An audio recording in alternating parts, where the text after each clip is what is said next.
அன்புமணியை மத்திய அமைச்சராக்கி தவறு செய்தேன் என பாமக நிறுவனர் ராமதாஸ் தெரிவித்திருந்தது பரபரப்பை ஏற்படுத்தி இருந்தது.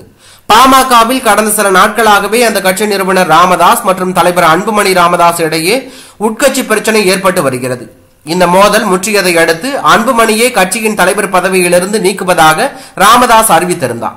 ஆனால் நான் தான் பாமக தலைவர் என்று அன்புமணி ராமதாஸ் தொடர்ந்து கூறிக்கொண்டிருக்கிறார். இதனைத் தொடர்ந்து ராமதாஸ் கூட்டிய பல்வேறு கட்சி கூட்டங்களில் அன்புமணி ராமதாஸ் பங்கேற்காமல் புறக்கணித்தார். இந்நிலையில் நேற்று செய்தியாளர்களை சந்தித்த பாமக நிறுவனர் ராமதாஸ் அன்புமணியை மத்திய அமைச்சராக்கி தவறு செய்தேன், தவறு செய்தது அன்புமணி அல்ல, 35 வயதில் மத்திய அமைச்சராக்கி நான் தான் தவறு செய்து விட்டேன், அன்புமணி தான் தவறு செய்து தவறான ஆட்டத்தை துவங்கினார், நான் என்ன தவறு செய்தேன் என அன்புமணி பேசியது முற்றிலும் திசை திருப்பும் முயற்சி என்று அவர் கூறியுள்ளது பரபரப்பையும் அதிர்ச்சியும் ஏற்படுத்தி உள்ளது.